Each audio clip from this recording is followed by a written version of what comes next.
So as most of us know by now, the first game in Final Fantasy VII Remake is going to be set entirely inside of Midgar, which is something that I've actually advocated for a long time.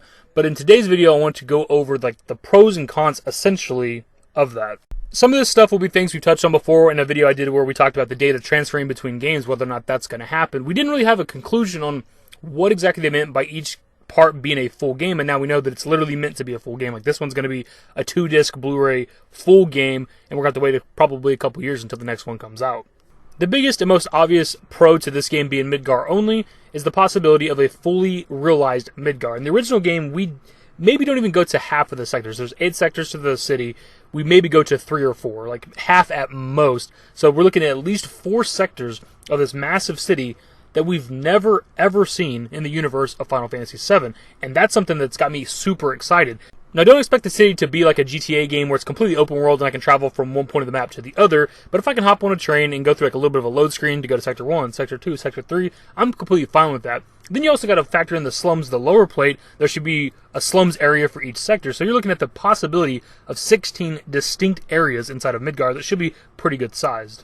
And in all honesty, if they don't do this, it'd be a disservice to the fans and the game itself. What's the point in making a game entirely set inside of Midgar and not making the entire city explorable? Like, you have this badass original city, this iconic location. And if you're making the game entirely set in this location and I can only go to like 3 or 4 or 5 sectors, like, what the hell is the point in that then? You should have just made me be able to get outside of Midgar.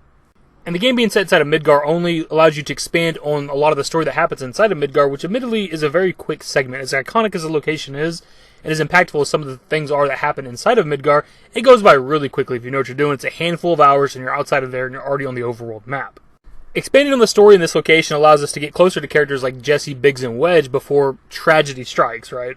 From here we move on to the cons of this, the negatives, and admittedly there are more bad things that I can think of, than I can think of positives. And coming off the back of discussing Midgar being such a short segment of the original story, it's going to take them probably a long time to really finish this entire project, because it's like 5 to 10%-ish of the original game, the Midgar segment. So you're talking about there's still like 90% or more of the rest of the game to finish, and it's taking them 4 or 5 years to finish just this one. Like, unless they go half-assed on all the other locations, this is going to take them a while to develop. It's taking them this long. They're doing a fully realized Midgar, potentially. Like, is Junon going to be exactly like it was in the original game, just a modern version of that? Or are they going to make Junon a big-ass city to explore as well, and all the other cities and all the other locations that we come across in the game? One other glaring issue with this game being set entirely inside of Midgar, outside of them drastically changing things from the original game, is we're not going to see half the cast of characters. We don't get to see Vincent, Yuffie, Cid, or Cait Sith until we get outside of Midgar. That's going to be a big issue for a lot of people because you have a large group of people out there. Vincent Valentine is their favorite character. And you probably have people out there, Cid's their favorite, Yuffie's their favorite, etc., etc. And I think they're expecting to play as those characters, and unless they change the story drastically from how we encounter those characters, they're not going to be in the first game. Now, don't get me wrong, I'm fine if they want to change some stuff up so that we get the full cast of characters in this first game, but like, meeting Yuffie in the overworld, running to her in the forest, and having to like answer questions and get her on her team, that's an iconic thing from the game. But they could change that. She could just be in Midgar to steal materia or something. It's a very simple thing to do. But running to like Vincent Valentine in the basement of Shinra Manor, that's an iconic thing from the game. When it comes to Cid, Rocket Town, Tiny Bronco, Spaceship, Rocket Ship, whatever, like, that's an iconic thing from the original game. So can you really put Cid and Vincent in the Midgar segment? Probably not. And when it comes to Cait Sith, he's probably my least favorite character of the FF7 cast, and you barely get to meet him inside of Gold Saucer, and then he joins your team, so like, you could change that easily. Plus, he's controlled by Reeve, who's literally inside the Shinra building, inside of Midgar, so that's an easy fix as well.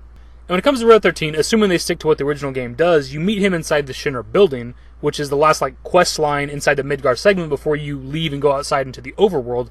And if we run into Red 13 at the end of the game, what the hell is the point in that? So if they put Red 13 into this game, you're almost going to have to change where you come across him at, or they're going to maybe add a bunch of stuff after the Shinra building segment, so that you can get time to develop the character. The point of all this is the fact that this game is set entirely inside of Midgar. There's going to be half of the main cast, the characters you play as, that can't appear in this game unless they drastically change things that happened from the original game. And if that does happen, even though I'm fine with it personally, it's going to piss off a lot of people, because they're expecting the game to be mostly similar to the original game. Obviously, everybody expects them to change things for a modern version, but you expect to run into the same characters in the same locations for the most part. And if they change it, and I'm running into Yuffie and Vincent Valentine and Kate Sith and Cid inside of Midgar, that's a major change. Getting off the topic of characters now, the fact that this is literally meant to be an entire full game, a full gaming experience with the first part of the game, it means that almost definitely nothing's going to carry over to the second game. It wouldn't make sense for you to be at level 70 and start the next game at level 70. And that admittedly is a big issue for me, because I'm going to spend, however many hours playing this first game, leveling up my characters, leveling up materia, buying and equipping weapons and all this other stuff, and then I'm going to start the second game of Final Fantasy VII Remake. I'm going to be back to level 1. Are we going to start again with the Buster Sword? Am I going to have any weapons?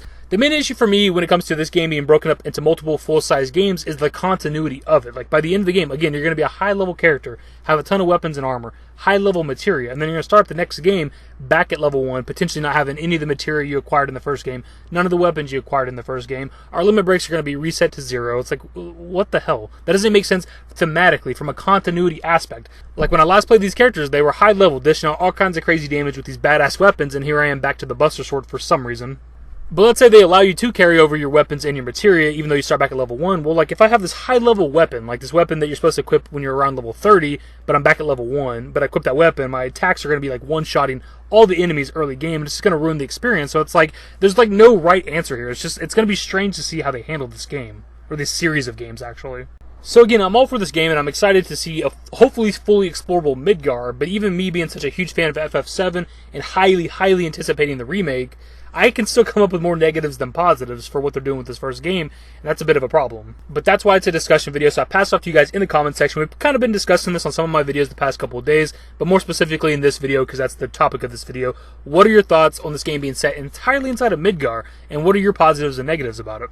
And how do you think they're going to handle the entire cast of characters? Do you think we're going to see Vincent, Yuffie, Cid, and Kate Sith in this first game, or are we going to have to wait till the second or third game to play those characters? Like, what's going to happen with that? Either way, leave your thoughts in the comment section below. Hopefully you guys enjoyed the video. If you did, give it a thumbs up. Subscribe to the channel if you guys are new and want to stay up to date with more Final Fantasy VII Remake content. Turn on my notifications. Follow me on Twitter at @the-David. I'm a Discord. Links to my social networks are in the description and in the outro. Later, guys.